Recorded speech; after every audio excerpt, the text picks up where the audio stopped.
Well, it's the middle of the night and the flame scanner has just went out. You go onto your parts shelf and you don't have a spare. Now that can cost you time and it can cost you money. Today we're going to be talking to Brian Grandstaff, parts manager at WARE and boilerwarehouse.com, about all the commercial boiler spare parts that you should have in your boiler room.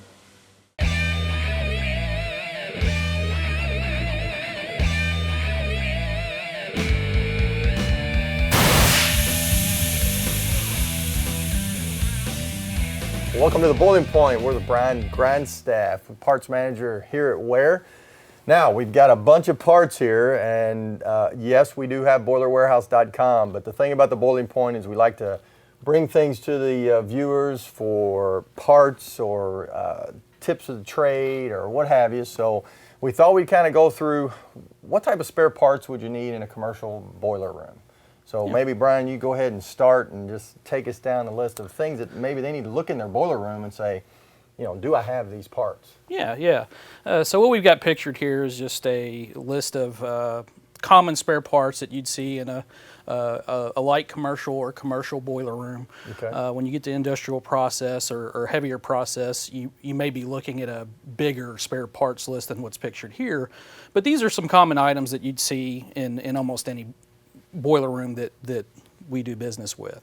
Mm-hmm. Starting on this side over here, I mean, we've got some ignition components. Usually some of the failure points and burners and things like that are your igniters and flame rods, things that get sooted up pretty regularly. So it's always a good idea to have those types of components, where you can do a quick change out on those kind of things. Have the wire, the ignition wire for it, and then maybe even an ignition transformer. Sometimes they go bad and it's not your igniter, but it's good to have something like that here on the shelf too. Sure. Okay. One thing you may have for your flame safeguard, here's a common Honeywell flame safeguard. You may have a spare controller for that. You may have spare purge timers or spare amplifiers. Scanners are a component point of failure that you may want to replace when you have that, or actually have that ready for if you're troubleshooting any kind of flame failure type things. Mm-hmm. Easy to swap out, easy to see, okay, is that the problem? Solves a lot of problems when you're dealing with those flame failures pretty quickly without having to do a lot of troubleshooting. Mm-hmm. So that'll cover your flame safeguard stuff. Of course, your gaskets. I mean, you're always going to be opening your boiler up, whether that's inspection or cleaning. You may even see a leak at some point, so you want to check it out. You want to open it up, close it back up. You need to have a healthy supply of gaskets in any given time. Probably should keep a full gasket kit as a spare, but then maybe have some individual handhole gaskets, things like that might start. Yeah, that way you can pop a handhole out. You're not worried about breaking up a gasket kit or worrying, whether you have to order a whole new gasket kit. You have some spares there where you can just pop it out and take a look at it, see what's going on, put it back together, and you still have a gasket kit for, when you do your open and close, that kind of thing. Sure. So yeah, gaskets are definitely one you want to have a healthy supply of. When it goes down to your pressure controls, if you're running steam or hot water, whether that's an Aquastat or a Honeywell pressure control or maybe even an Ashcroft, the Ashcroft stuff is long lead time. A lot of people don't stock that stuff. Mm-hmm. So that's always a good idea to have a couple of those there, because you could really get in a pinch if you don't have those type of components. Right. So from that, and then your other pressure components like your gas pressure switches, your air pressure switches, those are, really cheap items to have on hand. They're not very expensive, but they can save you, several $100s in service calls and things like that it's nice to have on hand. Sure. So those are a couple of cheap things that you can do. Okay.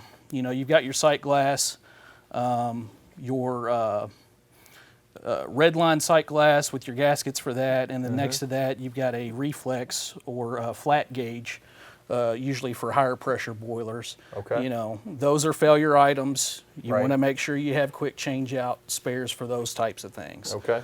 And then when it comes to just, your standard mod motors, they use these mod motors on everything from firing rate to even controlling dampers, air dampers, things like that. So, you know, this is a very common item that you may have 2 or 3 of in your boiler room. So Right. it's good to have at least one spare for that. Sure, Yeah. sure. Yep. Over these. Boiler tricocks. Yeah. Yeah, that's another thing. You know, you should be maintaining your water level and blowing those down regularly. You know, sometimes these things leak or, you know, they get crudded up. So it's always nice to have a couple of these on spare too. Right, right. And then some boilers, they have probe type low water cutoffs or high alarms. So you might have a spare probe or gasket for when you need to change those out, because just like your igniters, these things can get sooted up and crudded up, and you need to make sure that these are clean and giving you accurate readings. So Right. you may take these out from time to time, just take a look at them. You may take some sandpaper to it, sand it off, but you know, these things are very inexpensive, so you might as well have, you know, a couple of them sitting around. Sure. Okay. Well, appreciate it, Brian. Thanks for giving us a couple tips here.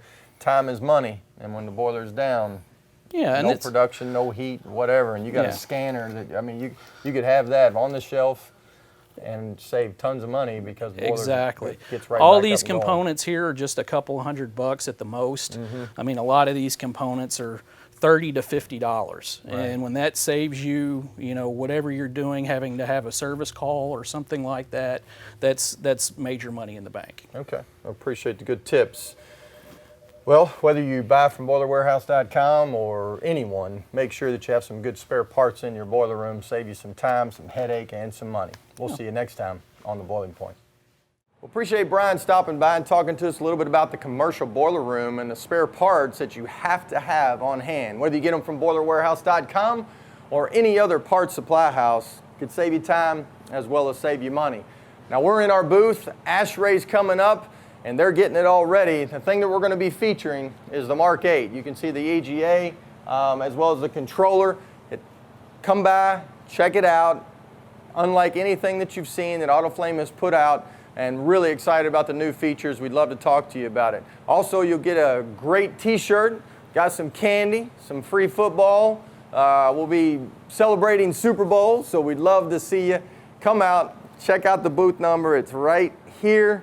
Make sure you come and see us. Now, like us on Facebook and follow us on Twitter, and obviously subscribe to the YouTube channel. And if you don't mind, maybe even share a video. We'll see you next time on The Boiling Point.